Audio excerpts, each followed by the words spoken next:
What's up, everybody? I'm Sly The Movie Guy, and here's my movie review of Ant-Man and the Wasp, the sequel to Ant-Man, the 2015 film. And this film is directed by Peyton, the director of the first film. And in this film, it stars Paul Rudd, Evangeline Lilly, Michael Douglas, and the rest of the other cast and crew. And in this film, Scott Lang is grappling with the consequences of his choices as both a superhero and a father. Approached by Hope Van Dyne and Dr. Hank Pym, Lang must once again don the Ant-Man suit and fight alongside the Wasp. The urgent mission soon leads to secret revelations from the past as the dynamic duo finds itself in an epic battle against a powerful new enemy. And the first Ant-Man movie, I remember seeing the trailers of that. I didn't know what to expect. It was like, it was okay. I had to go see it in the movie theater because usually trailers, and I go see the movie, I'm surprised, but trailers usually don't do it for me. But the Ant-Man movie was like night and day. I couldn't believe I enjoyed that movie back in 2015. It was like one of the diamonds in the roughs of 2015. It was like, wow, I couldn't believe it was good. I was talking about how much I love the humor, the acting, and the characters, because Ant-Man's kind of not like a Batman and Spider-Man and Superman. He's not an A-list character. He's kind of like a small scale, kind of like a reference I gave, small scale, Ant-Man gets small. So I can say that I enjoyed this movie just like the first one. I really did. I really love this movie. This movie had the same charm, the same heart of the first one. I'll say this movie does have some issues, which I will get to later in my review. Not all films are perfect. We all know it. We all film fans. We understand. But what I like about this movie, let me start off with how much that you can care for the characters and the storyline. The things I like where you can care for the characters is for like Hope and Michael Douglas' character as Hank Pym. You actually can care for these characters because basically the storyline is that they're trying to get Hope's mother back from the quantum realm. And if you have seen the first Ant-Man movie, Scott Lang's character, as he was battling Yellow Jacket in the first movie, he basically went inside Yellow Jacket's suit, but he shrunk himself so small that he went to the quantum realm. And now, since he got out of it during that movie, he knows some way where, he knows somewhere around, and Hank Pym asks him how you do it and all that, because now Hank Pym sees the possibility that he can see his wife and Hope see her mother. And that really is really good. And as they going through that, we see them do missions and stuff. And the mission stuff really gets interesting because now we get to see Wasp. And we get to see how she is as a character. And we get to see it. But as that was progressing, we get to see Scott Lang's character after Captain America Civil War. He's on house arrest and stuff. He has this little device on him. And it's supposed to like keep right on whatever he's doing. And now there's little things and stuff do get interesting of how Scott Lang can be able to do a mission as Ant-Man with this type of situation he's in. And that's really very interesting. And I'll get to more of that of where I mentioned more on a review. But it's really very interesting to see Evangeline Lilly's character fleshed out in this movie. And my goodness, she excels. She does really good. She's a great actress. I liked her from the Lord of the Rings movie. She really does good as a character. I really like how the first movie just established her character, and now we get to see her in battle. I think the movie really established that very well. And her chemistry with Paul Rudd as Scott Lang and Hope, that really felt real. I really enjoyed that for the most part. And Michael Douglas, too. I think those three had the best chemistry as far as the storyline going when the missions was going on where they had to find this different stuff like from the lab and how to get to the quantum realm and stuff and the scientific stuff they were doing. I thought all that was good. But some of the storylines of it can be draggy at times. I'll say that's one of the negatives. That some of it with some characters, I think they could have figured it out and stuff. That's one of them. And let me say this, the comedy in this film. The comedy, the humor in this film is really, really, is good. But some of it can be like hit and miss here and there a little bit. But I love the humor, especially coming from Michael Peña. as Louise. Oh my goodness. He's great. If you haven't seen the film yet, you will have a blast. But if you have seen Louise from the first movie, he's good in that. But here, this guy had me in stitches. I was just laughing. Everything came out of his mouth was just funny. This movie did have that good element of humor. And plus, it was fun.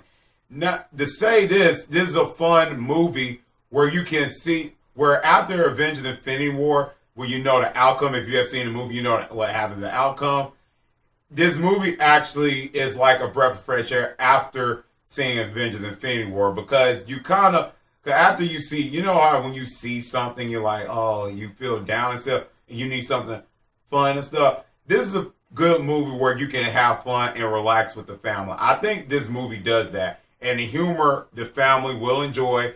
It can be related for the kids. It can be related for the family. There's some things that a kid can relate to. Like in certain situations where Scott Lang's character is in a situation where the suit is kind of like malfunctioning.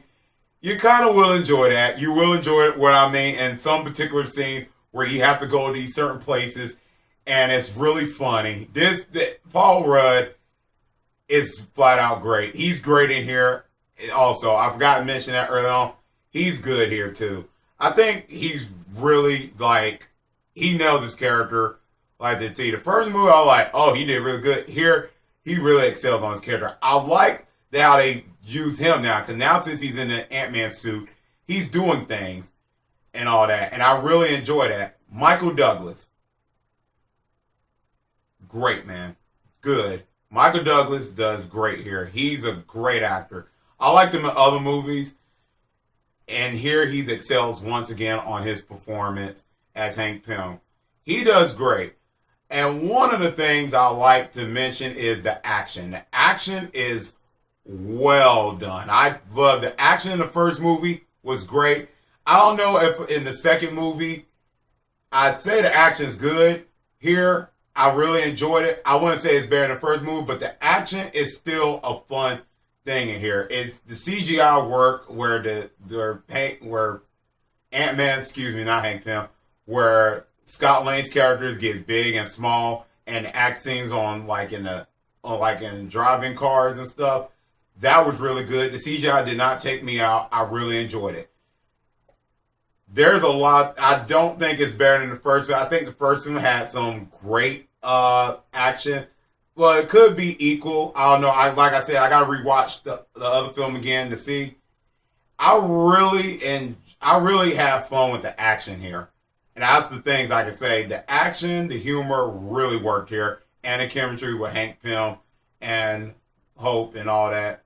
All that was great. Now, let me get to where I call the little bit of the negatives and stuff. And this might be a nitpick. It comes from villains. And now, we've seen recent good Marvel villains in recent films. We've seen Hela. We've seen Vulture. We have seen Thanos and Killmonger. Those are great villains. Here we have the villain called Ghost. Now, in the comic books, it's a male, if I'm not mistaken. It's the male, the character is a male, but here is the female. And the actress is Hannah John-Kamen. I think she did good here. I like the background story of what they gave her. It really was neat how they gave backstory. You can actually feel for this character. And she's almost like a victim. You could call her villain, which she is. She's like the victim, and she has a little power thing or something where she's like, she can go through things. It was good and all, but as by the end where she's a menacing villain, not really. She was not like a great villain. And it's another guy that's kind of like a villain too. I forgot the actor's name. He's there. He's kind of like the guys that just steal things. He wasn't that great either. He wasn't great either. He was kind of like weak, if you want to say like a weak Marvel kind of like villain. But that's the only thing I can say about that. I think Ghost, go back to Ghost, I think her character arc was a good way to establish it, because when they showed him again, I was like, okay, is it generic? But they showed a story of her flashback where I was like, wow, they did great.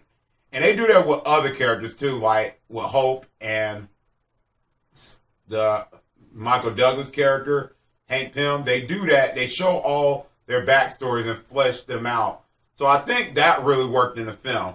But at times, the movie in the middle could be slow pacing too, because that's one of the negatives I did have. The middle of the film is kind of like, a little bit in the middle was kind of like a little draggy.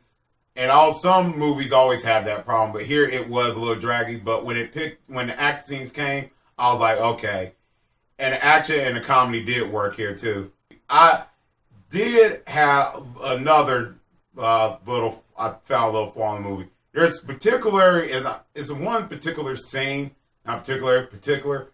It's a couple of scenes that something was going on. It kind of cut. It was one of the scenes, I'm not going to spoil it. If you watch the film, like some of y'all probably won't notice it, but it was a couple of scenes I have noticed where the action was like going to come and I was waiting for that build up and it kind of went quick. I was like, what just happened? I thought I was missing something. I think it was probably like a kind of a quick edit. It was just one of those issues I had. That was one of the parts I had problems with in that film. Overall, I thought this was a fun blast of film. It was funny. It had heart. I liked the character. Like I said, the film does have problems, and there's one little ending credit scene I think y'all should stay for. It shows us a setup for other Marvel films, and I didn't really mind it because I kind of predicted it was going to happen.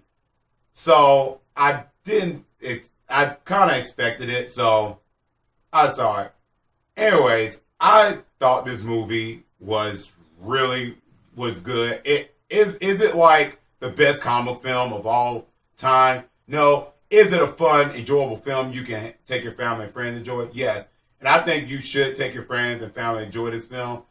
If you like me, you enjoyed it. But if you didn't like it, you're not a guilt. Everybody had their own different taste buds of film. But I really enjoyed this film. And I'm going to give Ant-Man and the Wasp a B+. Let me know in the comment section down below. What do you think about the film? Did you enjoy it? Did you not? And tell me, which one did you like? The first Ant-Man movie or the sequel to this film?